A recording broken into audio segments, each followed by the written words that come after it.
नमस्कार मित्रों, आज चिंतन में मनुष्य का मूल्यांकन। प्रेम में जीवन ही सुख है।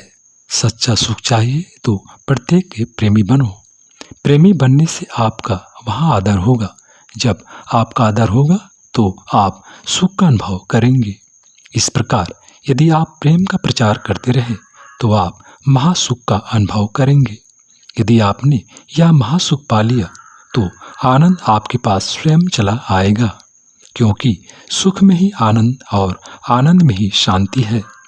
प्रेम से ही प्रेम बढ़ता है और द्वेष करने से द्वेष बढ़ता है। प्रेम करने से ही एकता बढ़ती है और द्वेष करने से फूट। इसी फूट के कारण ही हमारा देश परतंत्र हुआ था। ईश्वर उसकी मदद करता है जो अपनी मदद आप करता है। लक्ष्मी उद्योगी पुरुषों को प्राप्त होती है, भाग्य का रोना रोने वालों को नहीं। अतः आप अपनी इच्छा की पूर्ति के लिए प्रयत्नशील और उद्योगी बनिए। धनवान बनने का मूल तत्व है परिश्रम करो, अपनी योग्यता बढ़ाओ, मितव्ययी बनो, ईमानदारी से दृढ़ नाता जोड़ो, छोटे से छोटा काम करने में ना हिचकिचाओ, सुशिक्षित बनो, आलस्य की मस्ती छोड़ो और हृदय में कुछ उमंगे पैदा करो। यही तत्व आपको धनवान बनने में सहयोग दे सकते हैं। हमारी दीनता के क्या कारण हैं? इस प्रश्न को भी सोचो और भी जो कारण हो उन्हें नष्ट करने का सदा प्रयत्न करो। संसार में 3 प्रकार के मनुष्य होते हैं। पहली श्रेणी के श्रेष्ठ पुरुष वह होते हैं जो अपने व्यक्तिगत स्वार्थों को तिलांजलि देकर निरंतर प्राणी मात्र के कल्याण में लगे रहते हैं, अर्थात अपने स्वार्थ को दूसरों के स्वार्थ के साथ मिला देते हैं।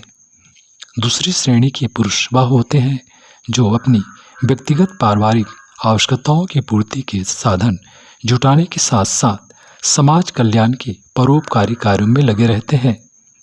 तीसरी श्रेणी के नीच पुरुष वह होते हैं जो अपने स्वार्थों के लिए दूसरों का गला घोंटते हैं और झूठ, छल, कपट, बेईमानी, घूस आदि घृणित कार्यों को अपनाने में संकोच नहीं करते। वह दूसरों की हानि लाभ पर कोई ध्यान नहीं देते। अपनी स्वार्थ पूर्ति के लिए वह नीच से नीच कार्य करने पर उतारू हो जाते हैं। विवेक बुद्धि को भट्टी में झोंककर सांसारिक उन्नति करना उनका जीवन लक्ष्य होता है। ऐसे मनुष्य पशु श्रेणी में गिने जाते हैं।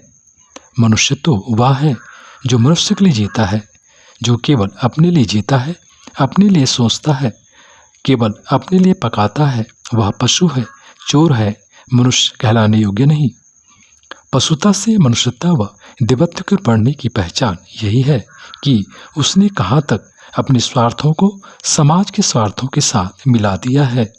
मित्रों, मनुष्य जीवन की सार्थकता इसी में है कि वह व्यक्तिगत उन्नति के साथ साथ दूसरों की उन्नति के लिए जीवन भर प्रयत्न करता रहे।